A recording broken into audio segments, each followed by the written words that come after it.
যে কার্যক্রম সেই উপলক্ষে আপনারা এখানে এসেছেন এবং সেটাকে আপনারা পালন করেছেন, এর জন্য হার্দিক অভিনন্দন ও শুভেচ্ছা জানাচ্ছি। অত্যন্ত ভালো লাগছে। এখানে বলা হয়েছে মুখ্যমন্ত্রী এরকম একটা জায়গায় এসছেন, তো আমাদের কাছে সব জায়গায় একই রকম, সবাই কিন্তু কোনো না কোনো জায়গার থেকে এসছে, ছোট জায়গায় হোক বড় জায়গায় হোক, আমাদের কাছে বড় ছোট বলে কিছুই নেই। ছাত্রছাত্রী যে জায়গার যে কোনো স্কুলের ছাত্রছাত্রী হয়। এখানে ডিএম আজকে এখানে ডিএম আছেন, আরেক জায়গায় যাবেন ডিএম, ডিএমও একই পর।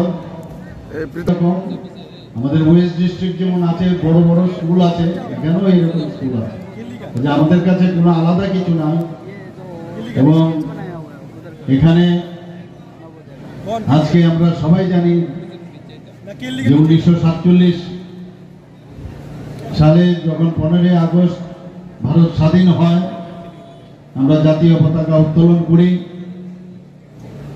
এবং ক্রমান্বয়ে সেটা চলে আসছে। কিন্তু মাননীয় প্রধানমন্ত্রীজি যখন আহ্বান করলেন 2022-এ, একটু ভাবুন যে দেশের প্রতি ভাবনা, যারা এই দেশকে স্বাধীন করতে গিয়ে বলিদান হয়েছেন বা এই দেশকে এখন অখণ্ডতা রক্ষার জন্য, বা যারা এই দেশকে খণ্ড বিখণ্ড করার একটা চক্রান্ত করে মাঝে মাঝে আমরা সব দেখতে পারি, তাদের প্রতিহত করতে গিয়ে আমাদের বর্ডার সিকিউরিটি ফোর্স হোক, আসাম রাইফেলসে হোক, প্যারামিলিটারি যেই হোক, পুলিশ হোক, তারা যখন বলিদান হয়, সব মিলিয়ে তাদেরকেই আমাদের প্রধানমন্ত্রীজি আহ্বান করলেন যে তাদের প্রতি শ্রদ্ধা আমাদের জানাতে হবে। এবং 3 দিন ধরে, অর্থাৎ 13, 14, 15 এই 3 দিন এই যে আমাদের যে ন্যাশনাল ফ্ল্যাগ সেটাকে উত্তোলন করতে হবে, জাতীয় পতাকা ত্রিরঙ্গের সেটা উত্তোলন করতে হবে। আমাদের শহর না, এই যে ত্রিরঙ্গ পতাকা আমাদের জন্য এটা শহর না। এই যে জাতীয় পতাকা উত্তোলনের জন্য কত মানুষ বলিদান হয়েছে, কাজে তাদেরকে স্মরণ করা আমাদের খুবই দরকার। ইতিহাসকে ভুললে চলবে না। আমরা স্বাধীন দেশে যারা এখন আমরা জন্মগ্রহণ করেছি, আমরা কিন্তু ভুলে যাই যে স্বাধীনতা পাওয়ার জন্য কোনো আশা না রেখে ওনাদের কি হবে, শুধু এই দেশের জন্য, এই মাতৃভূমিকে রক্ষার জন্য ওনারা বলিদান হয়েছেন, তাদেরকে আমাদের মনে রাখা উচিত। এবং সেই কাজটা 2022-এর 15 আগস্ট স্বাধীনতা দিবস উপলক্ষে আমরা শুরু করেছিলাম।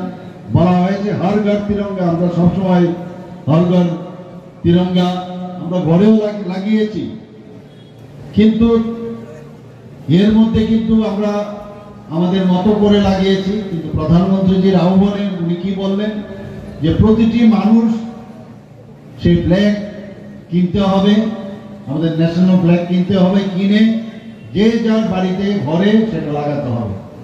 শুধু তাই নয়, আমরা এই কাজটা যখন আমরা শুরু করি 2022-23 এবং 23-এও আমরা কিন্তু সেটা আমরা করেছি, আপনারা সবাই জানেন, গত বছর আমরা সেটা করেছি।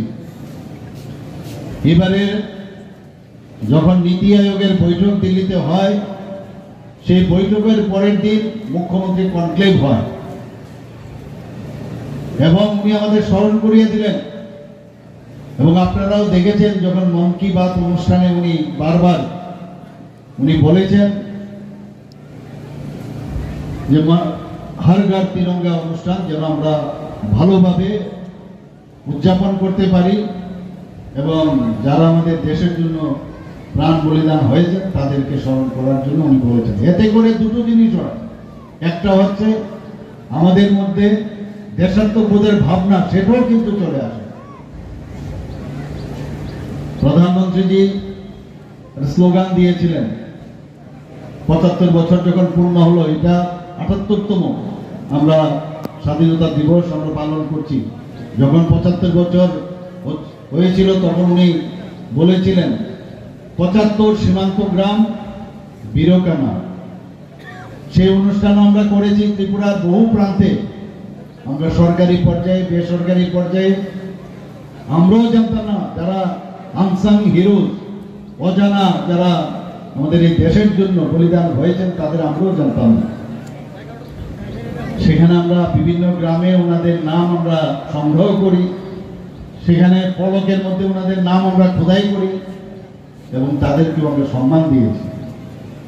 সেখানে এবার আমরা যখন সেক্রেটারিয়েটে মিটিং করি, সেখানে আমরা সিদ্ধান্ত নেই যে সেখানেও এই ন্যাশনাল ফ্ল্যাগ উত্তোলন করে ওই বীর শহীদদের আমাদের স্মরণ করতে হবে।